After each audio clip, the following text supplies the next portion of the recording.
Olunaku lw'eggulo bwe twabadde mu kuziika mwana muwala Nikita omugenzi ono omwana eyazannya mu Queen of Katwe, bwe twabadde awo ensonga ze twajjayo ze zino kubanga abantu bangi baayogedde, maama n'ayogera n'abantu abalala baaliwo mu mbeera ey'obulwadde baatugamba bwe bati. Baatutegeezezza nti obulwadde obwatwala obulamu bw'omwana ono bwasookera ddala mukwata mu mwaka gwa 2016 bwe baakizuula nti alina ekizimba ku bwongo. Mu mwaka gwa 2016 baakizuula nti omwana ono alina ekizimba ku bwongo. Nga wayiseewo emyezi emitonotono oluvannyuma lw'okukwata movie emanyiddwa nga Queen of Katwe, omukyala nannyini firimu eno Queen of Katwe amanyiddwa nga Milanila bambi yakunga abantu abawerako wamu n'abagagga ba Disney ne bakuŋŋaanya ssente era ne basasula sajjale ya Nikita eyasooka mu India. Era baatutegeezezza nti omwana ono bwe yali ajjanjaba mu India yabeeranga mu maka ga Milanila. Omanyi omukyala ono Milanila, producer wa Queen of Katwe, Munnayuganda ate nga mukyala muyindi. Era yakola firimu emanyiddwa nga Queen of Katwe. Kaakati alina amaka eno mu Uganda ate alina n'ewaabwe gye bamuzaala mu India.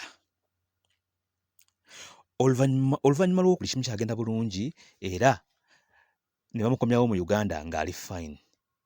Newankubadde omwana ono yali amaze ebbanga nga tasoma, yasobola okubeera nga yakola ebibuuzo bya P6 n'ayita n'agenda mu kibiina eky'omusanvu.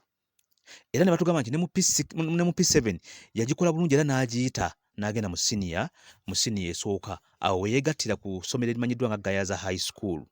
Y'omu ku baana ababadde basinga amagezi mu Gayaza High School. Kyokka era mu mwaka oguwedde 2019 omwana ono yafuna ekizimba ekirala ku bwongo. Jjukira yasooka n'afuna ekyasooka mu 2016 nga bamukebedde. Kati mu 2019 omwana ono yafuna ekizimba ekyokubiri. Yafuna ekizimba ekyokubiri ku bwongo.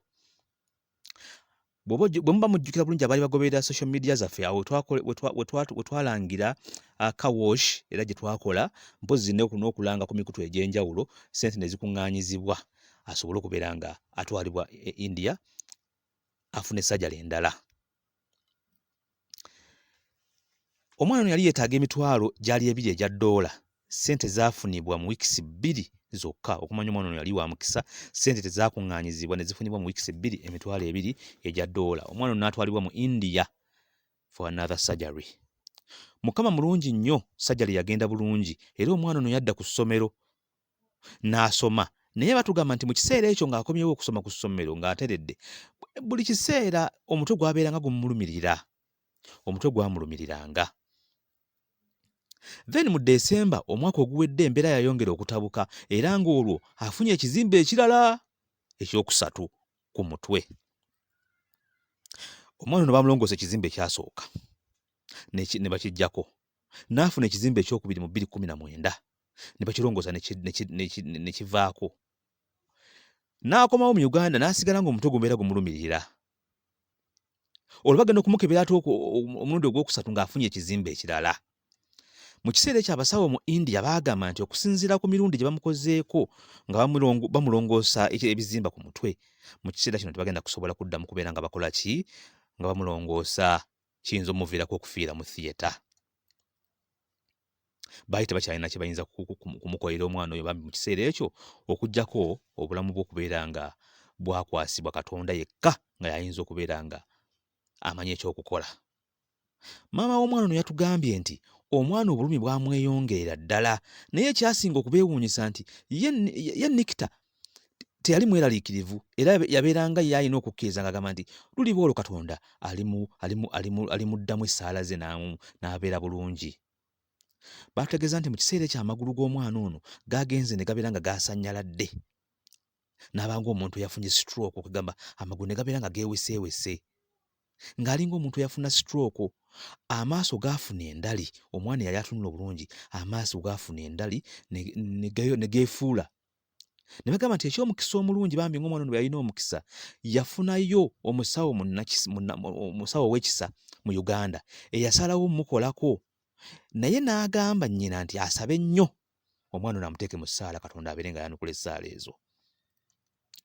Batutegeeza nti byonna byagenda bulungi era Nikita yatereera buli lunaku olwayitangawo omwana ono ng'agenda atereera.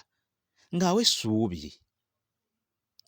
Wabula bambi kya mukisa mubi omwana ono ku lunaku olw'omukaaga teyasobodde kuva mu ddwaliro nga mulamu. Yafiiridde mu ngalo za maama we. Maama we bwe yamukwata n'amunyweza, omwana ono yafiiridde mu ngalo za nnyina. Mu bulumi obungi maama we bwe yalina, yasobodde okubeera ng'afuna obuvumu n'amukwata mu ngalo ze n'amunyweza. Omwana ono yafiiridde mu ngalo za nnyina. Bambi bagamba nti omwana ono ne bwe yabadde mu bulumi obungi obw'ekitalo, nga bwe mumanyi nti abadde muwala buli kaseera ng'abeera asimayiringa, abeera muwala, abadde muwala nga buli kaseera abeera ayagala okusanyusa abantu bonna. Ne bwe yabadde mu bulumi obw'ekitalo, era mbu yamwenyezanga buli omuntu eyagendangayo okumulambula ku kitanda.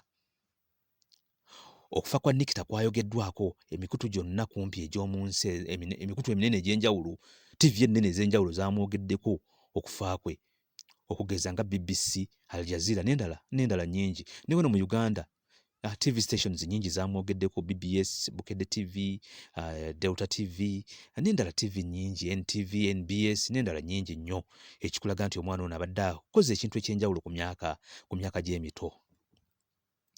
Ekisinga ekirala okwewuunyisa nti omwana ono ku myaka 15 gyokka yali afuuse sita ow'amaanyi. Era nga buli muntu yenna eyamusinkananga yalabanga ng'omwana ono yali afuuse sita ow'amaanyi. She lived her 15 years fruitfully. That's why hundreds of people turned up for her burial the last day. Most local media houses came to cover her last celebrations that day. Kye tuyinza okwogera mu kiseera kino eri Nikita Pearl, tuyinza kugamba nti mukwano wummula mirembe, rest in peace Nikki. Thank you for sharing your little time on earth with us. Weebale kubeera nga obulamu bwo obutono bwe wamaze ku nsi era nga bungi osobodde okubeera nga obugabana n'abantu ab'enjawulo, n'oleka n'ebijjukizo bingi nnyo ku myaka gy'egyo. Wummula mirembe Nikita, era tusaba Mukama Katonda ne maama wo amugumye. Weeraba.